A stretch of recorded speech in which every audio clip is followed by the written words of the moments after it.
Hello and welcome. I am Dr. Lara May, a clinical pharmacist specializing in functional medicine, as well as a certified yoga teacher and Reiki master. I run a truly integrative health coaching practice encompassing functional medicine lab testing, yoga and meditation, and a sprinkling of Reiki energy medicine. Join me here on Light Body Radio to break through your health plateau and come into alignment with your natural vitality.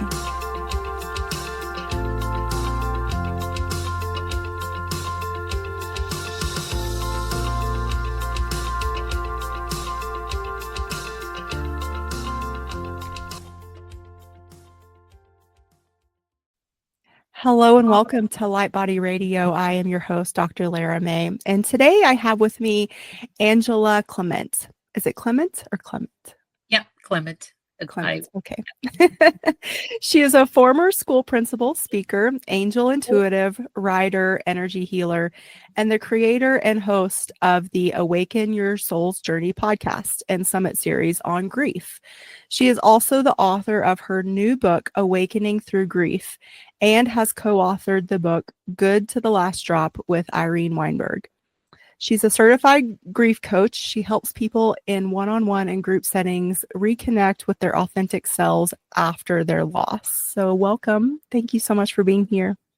Thanks so much for having me. It's a delight to connect with you and meet with you.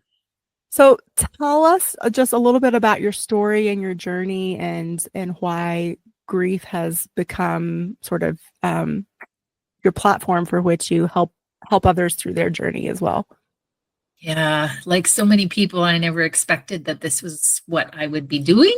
But back in 2021, my husband was diagnosed with colon cancer and he passed away in October. And so it has been, well, it was such a shock to start out with. I mean, we were poised to retire. He had just sold the ranch where we lived.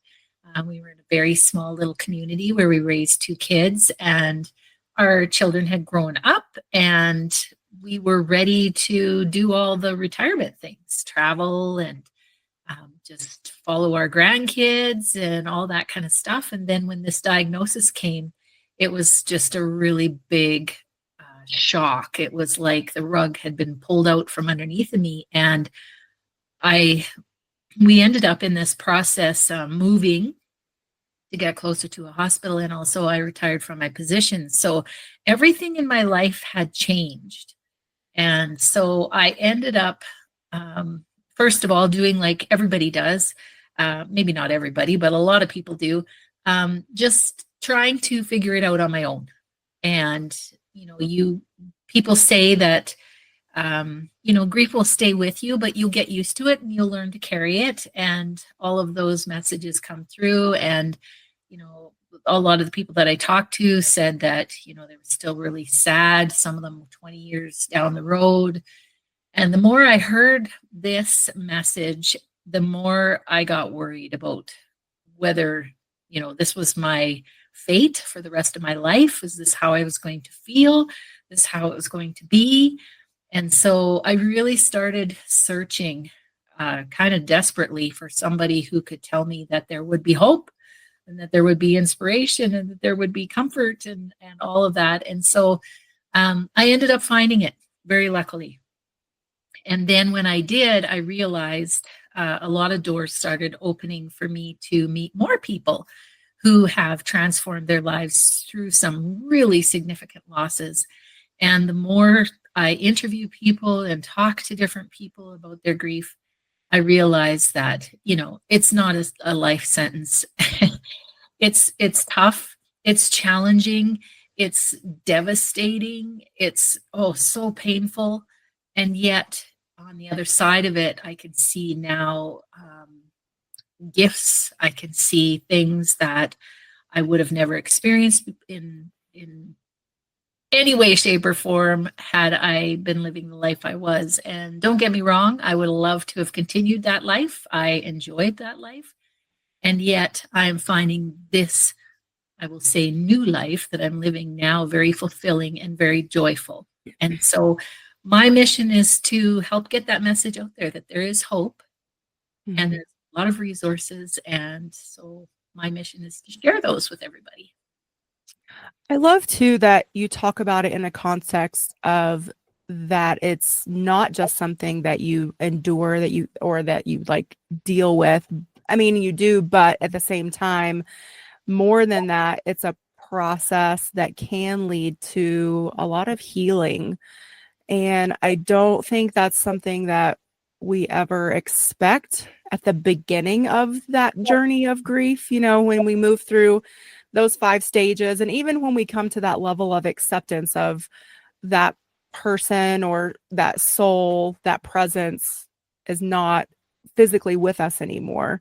Um, I think that's almost maybe when the healing begins. Like, what does that look like from your perspective, that whole concept of healing?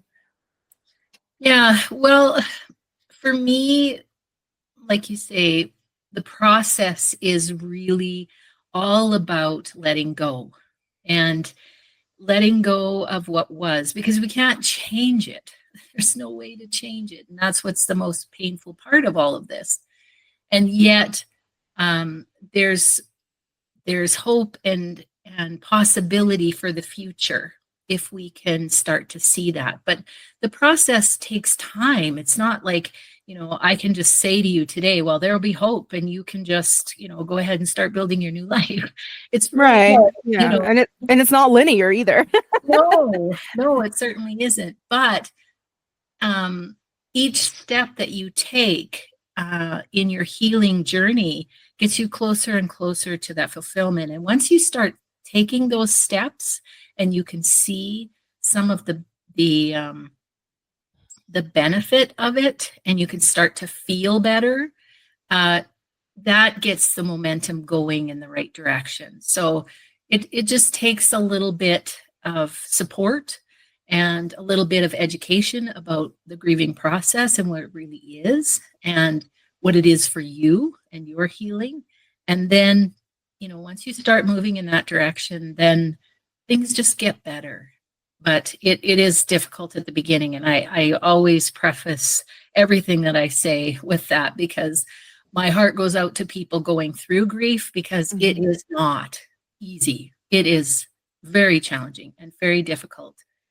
And the rewards on the other side are equally as amazing. So it's just, it's like you say, it's a process, and we all go through it in some way, shape, or form in our lifetime. Mhm. Yeah, and one of the reasons I was excited to just have this conversation is because I lost my eldest dog in December, like 2 days before Christmas. And then Mhm. my best friend passed away like almost exactly a month to the day after that. And so just those two things. I mean, I say just, but those are like to me significant. And again, like it's not a spouse and it's not a child, but still, like you said, like it's different for everyone. And so um that it's very interesting. Again, those when I think when we traditionally learn of grief before we've been through it, they talk about the stages.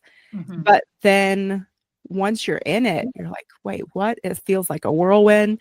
It feels like, to me also, it felt like every other thing in my life that maybe wasn't perfect got amplified Yes. and sort of like piled on. So, um, what advice or like what guidance do you have for people like when they're in that phase of it? Hmm. Yeah, and before I speak to that, I really want to say, we say it's just a loss, when we lose a pet or something, and that's one of the things that I learned early on. I mean, at first I thought, oh my gosh, losing your spouse has got to be the worst thing in the world. Like it was so bad. But I also lost pets in that, and I realized, that pain can be just as devastating, and it depends on the relationship with the thing that you lost. Mhm. And it really losing a child is huge. I know that. But I haven't experienced it. Right. And Me neither. so, So, we can't ever really truly understand someone else's loss. And so I guess what I'm saying is try not to judge that, um, because everybody's is experience. So my advice really is that, first of all, you give yourself the grace to experience this and to experience it in your own way, because even though it's been outlined, these 5 stages, I know the work by Elizabeth Kubler-Ross is really what we all kind of learned in school and growing up. That was all right. we really learned about grief, was these 5 stages. And really that whole um, research that she did was all about people who were terminally ill patients. And so they were dying. And so these were the stages that they went through in their death. So it wasn't really initially meant for people who were going through grief. It was, certainly grief for the person who is dying, but it's a very different process. And like you say, it's not linear. And so, when you get through the anger phase, you're not done. Right. You can go back, and maybe you don't experience, anger right away. I know for myself, I suppressed it for a very, very long time. In fact, uh, probably for at least 6 months to close to a year, I suppressed the anger. I just thought I wasn't angry. I just thought, no, I'm not feeling any anger. But everything comes up exactly when it's divinely meant to. And that's the beauty of this whole process, is that it's divinely created. It's a sacred process, and it's uniquely created for your healing. And so these emotions and things will come up exactly when they are supposed to, when you're ready for them. And so it's embracing that rather than pushing it away that helps with the healing. And Mhm. that's not easy. I needed support for that. And I think because so many of us are so not used to feeling our emotions and allowing ourselves to really feel our emotions. And then when we're going through grief, it's so overwhelming that it's like we can't suppress them any, like they're coming out whether we like it or not. Yes. And so then we're like, what is this pain? And I think that's in a lot of ways, that's why we are so shocked by the pain, because we haven't really let her. And that might be like an evolutionary protection mechanism, maybe, I Yes. don't know. It could be also, a part of cultural conditioning, but it's interesting. And I love the fact that you brought up that distinction in her research, that it was originally for people going through the the um the death process themselves, not necessarily those of us that are left behind to grieve those that we lose. So I think that's a super important distinction. And I think it's helpful to also like sort of just shift that perspective just a little bit. Um, and again, yes, like giving ourselves the grace, not judging ourselves. I think that's the biggest, like, we're all our own worst, harshest critic. And I think, again, that is amplified even more when we're moving through something so emotional as grief. So, what are some processes or things that people can do to help themselves? Well, there's a lot of exercises and things that are very simple, physical exercises that you can do to help to bring down your, nervous system when it's getting wound up and, unregulated. And so I use a lot of the work by Donna Eden. I share the daily energy routine because that was one of the things that really helped me. I would say that was at the top of my list through that whole experience, was just whenever I felt dysregulated, I would do that energy routine. And it's so simple and so easy and not long, you know. And I could do it multiple times a day. I could do it wherever I was. And so it became a really important part of my process. But I always tell people, there's a whole lot of exercises and resources in my book. But what happens to happen is that you have to find the one that fits for you, because not everybody um, gravitates to the same thing, just like we all have different, you know, gifts. We have different gifts, we have different interests, we're going to have different ways of healing. And so I ended up journaling. I did a lot of journaling. I did a lot of walks in nature. Some people exercise, some people dance, some people create art. There's all kinds of ways of expressing that emotion, but I think the important thing is to find a way that works for you. And so and to find a way to move that energy, because it really gets stuck in your body. We cower, and rightfully so, because it feels awful. And so we kind of pull ourselves in, and the energy stops flowing. And then all kinds of physical things start to happen as well. And so it's important to find ways to release that. I mean, I love that you bring that up, because I think it's a beautiful example and illustration of that link between the physical and the energetic.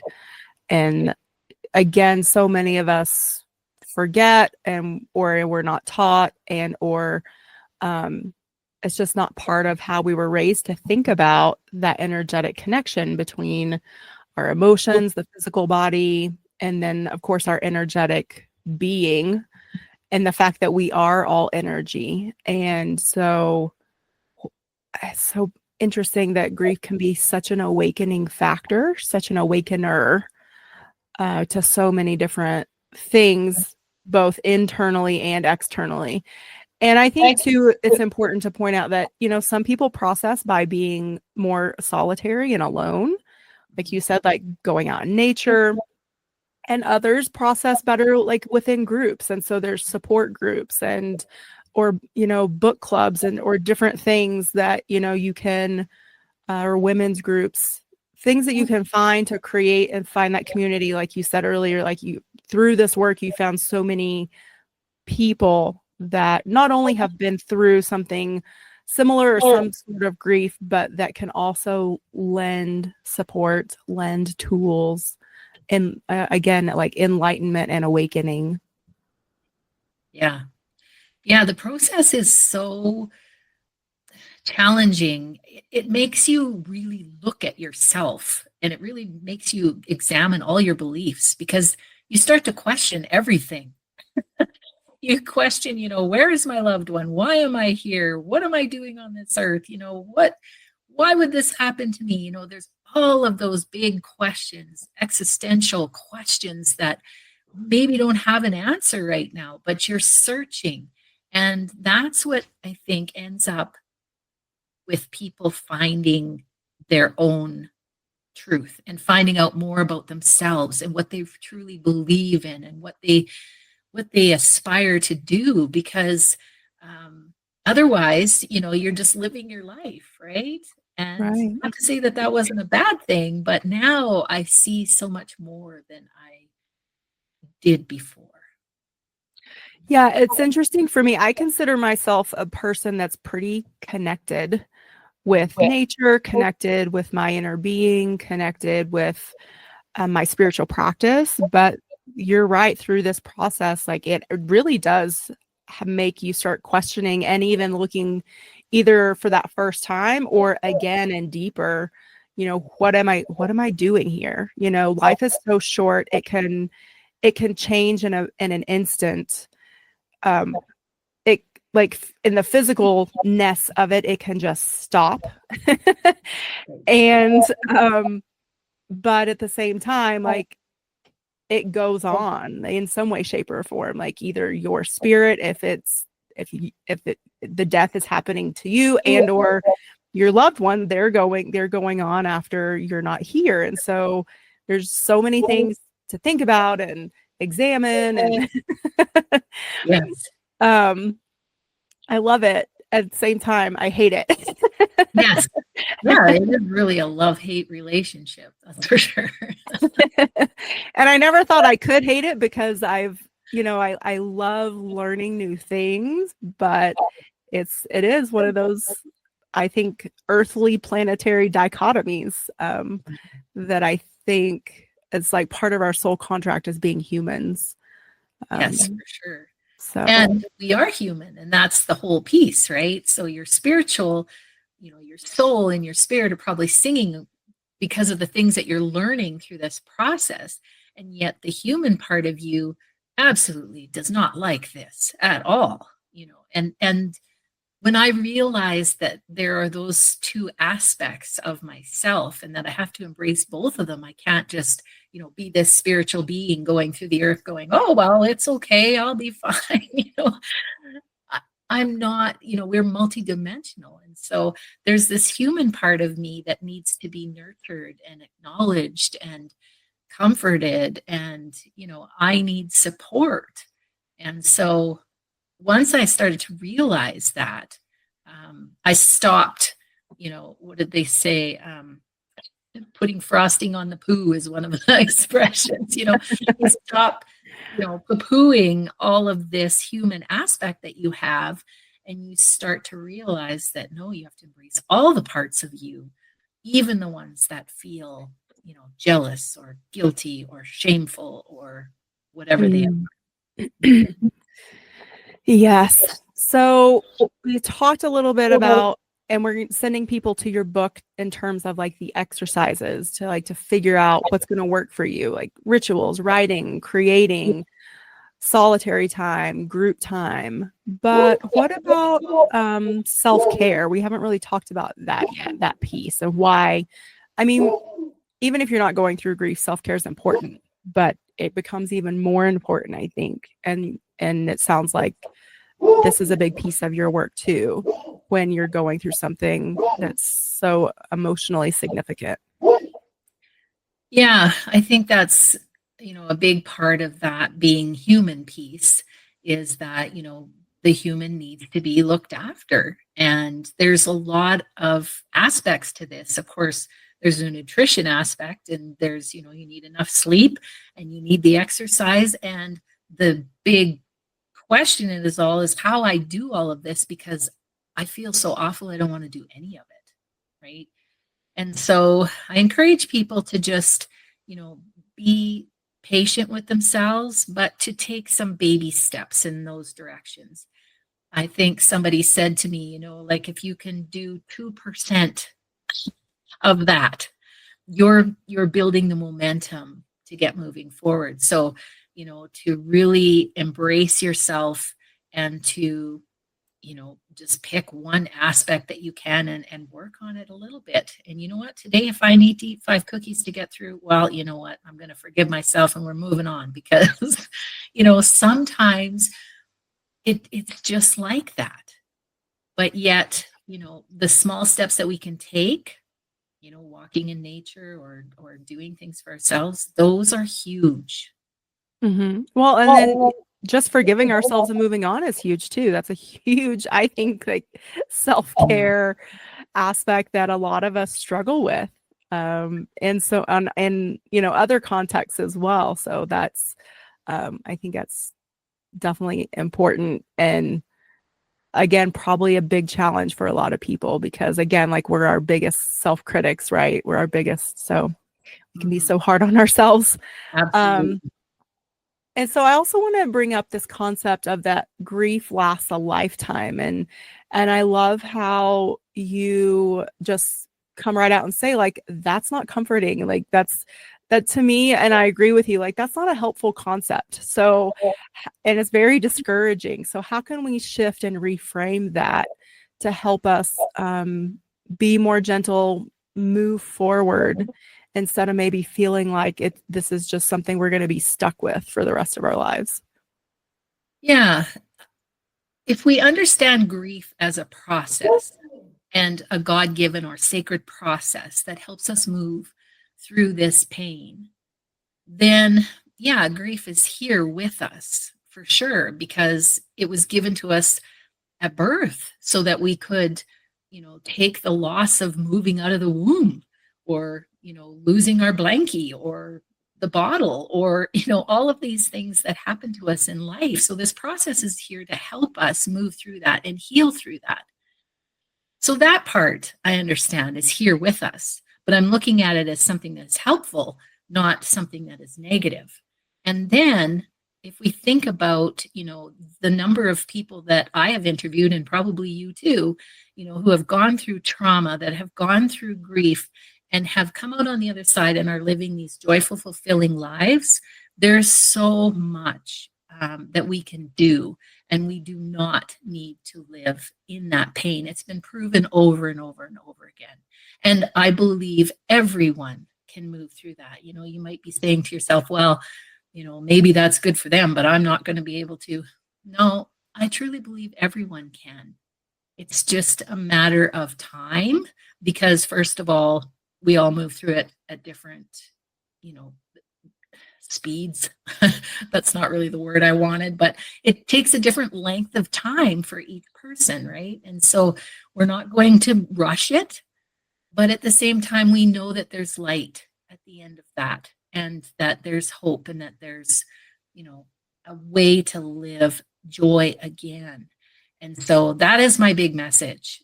I don't want people to start thinking that, grief is with you for a lifetime and you'll just get used to it and this is the way you'll live.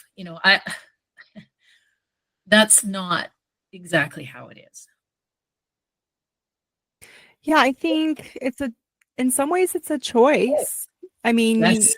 Mm-hmm. like how long are we going to choose?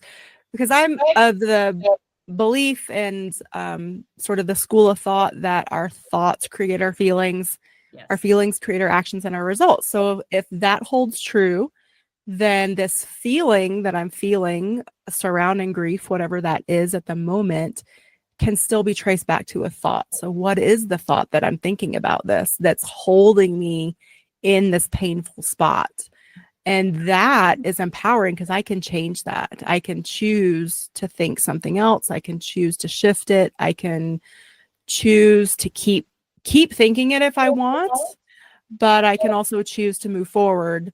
And we can also work that problem backwards of if I'm tired of feeling sad or, stuck or in the milieu of everything that grief is, what can I do to help shift myself out of it? And what in that perspective of thought work, go about it from that perspective also, I think. Yeah, because we can get thinking that we're victims, right? Mm-hmm. We get thinking that all of this is happening to us. And it's hard to get to that space where we're believing, oh no, this is happening for us. It's happening for our healing. And it's really hard for people to hear that, especially in the beginning. But to start to realize that we have more control than we think. And like you say, changing your thoughts is huge. Starting to listen to yourself and what your critical mind is saying to you, and how can we reframe that into something more positive and helpful. Yeah, I mean, half of the stuff we think is not even true. Yeah, So exactly. it's just automatic nonsense that we're totally unaware of. And so even just becoming aware of what we're thinking can be so powerful. Again, in so many different contexts, but specifically this one, too, like you alluded to earlier, calming that nervous system, especially when you're in the spiral. It can be really helpful as a tool to help you come out of that, or like to arrest the spiral, so to speak, and find a way back to the light, to something that's doesn't feel quite so hopeless and dark. Right. Yeah. Yeah. So how, and we talked a little bit, but I want to dive a little bit deeper into the energetic side of things. So what role for you did energy healing play? And is there a way that we can encourage people, or at least open people's thinking and thoughts to maybe exploring that more, integrating that more in this process? Yeah. Well, it was huge for me, because we are all energy. And this whole concept of, energy flowing through our bodies, keeps us healthy. And the the emotions and the pain that grief creates will end up stopping that flow somewhere in our body. And often it happens in our lungs. You hear people saying, I can't breathe. I feel like I can't take a breath. Well, that's often where we pull in around that heart area. And so energy healing really helped me with some of the bigger, more powerful emotions that maybe I couldn't handle processing on my own. And having someone work with me energetically, they were able to lift those for me, do some of the heavy lifting so that I could breathe again, so that I could start to move again, and to walk me through that process. Because we aren't taught how to do this. We don't know how to move our energy. We don't understand it. And Mhm. so having different energy healers work with me was huge. And through that energy healing piece, a lot of those workers had abilities to bring messages from my loved one. And that was really comforting for me as Mhm. well. It just, you know, we talk about evidential mediums, making sure that we have that. Well, it was incredible, the messages that I got, so specific from the other side. And so that really helped me too, to really confirm my belief in the fact that life goes on after this one, and that my loved one is still there, and that he is supporting me, and I could feel that. And so that energy healing really opened up all of that for me. And so it was huge. It was a big part of my healing. Yeah, I have to say that it's likewise for me moving through this journey that I've been on as well. I'm so grateful for the practices that I've been having, personally implementing myself and the teachings that I've had, because I think it's helped a lot.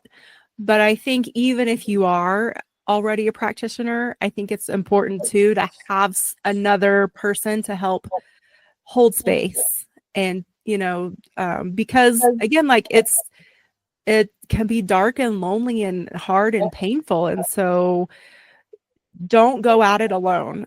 Like, just because maybe you're already some sort of energy practitioner doesn't mean like don't reach out for help, and don't reach out. Please do, because I think that can be even more helpful and powerful, and remind us that we are, community beings, we're social beings, and that we're not meant to be alone. And it's sort of one of those ironic messages that comes through this, like you're losing or how you have lost someone in your tribe, but again, it opens doors for you to either connect or reconnect. Mhm. Absolutely. Yeah, I always think that, a coach needs a coach. A healer needs a healer. Like Hmm. we aren't meant to do this alone. Right. So you're so correct on that one. And I, as I was learning to do Reiki and all these other energy healing modalities, I was experimenting with all kinds of other ones with other people. And so all of it was part of my healing. And I think it expedites the process as well. Hmm. Yeah, I definitely think it helps keeping us moving forward, and like you said, like moving that energy so it doesn't get stuck. Yeah. Because even though sometimes, and we can take the days to like curl up in a ball and under the covers, and that doesn't mean we literally can't live our lives that way. That's not living. And so we are kinetic beings down to the cellular structure. We literally have to keep moving. So and Yeah.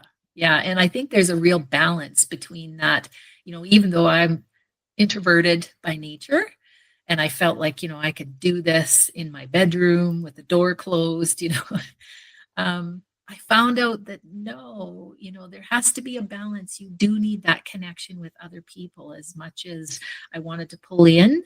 As soon as I reached out, I felt the support, and I felt things ease for me. so much that now, I think I've found that I enjoy reaching out to people. I enjoy being part of a group now, where before I would have hesitated a lot more. Mhm. Yeah. So I want to bring some attention to your summit. Is this a summit that you do annually or periodically, or is it something you did once and have replays of? How does that work, and how can people find it? Yeah, so I did 4 summits Okay. altogether, and if people want to purchase those, they are for sale. They just need to contact me, and I will hook them up with them. Each of them has about 25 to 27 speakers, and so they were a big part of my work early on. And then Mhm. last year, I started the podcast. So when I started that, I kind of let go of the summits. Not to say that I've kind of got it in the back of my mind that maybe I should do another one, but for now, I'm just focusing on the podcast. Yeah. And I'm actually really interested in reaching out to you about those summits personally, but just for people out there that aren't familiar with summits, if that's possible, because I feel like they've been around for so long and so many different subject matters, but usually they're a huge value for what you get, like you said, 25 to 27 speakers. And I mean, where else are you going to find such a concentration of expertise in one subject matter? It's actually pretty hard unless you're going to conferences in person. And so I think it's a great way to consume educational material about a certain subject. So I would really encourage people to definitely reach out if you're looking for a variety of perspectives, a variety of teachers, or you're just, again, sometimes like I am, like you just want to be that sponge for a certain subject matter. Summits are a great way to do that. So and then is there a website or an email that people would reach out to you about that? Yeah, so my website is healingenergy.world, and everything is on there. So Okay. my books are on there, the podcast is on there.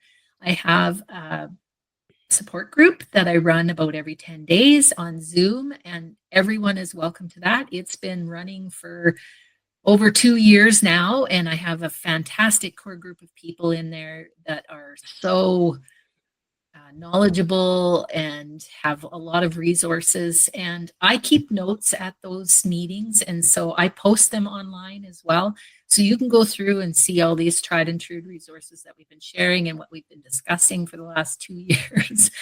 And then I have my own one-on-one healing sessions, angel readings, my group program. And so, yeah, and I have a one-on-one program that I do at like a 12-week program as well. Mm-hmm. And so there's lots there to look at. And Okay. so, yeah, just Beautiful. world.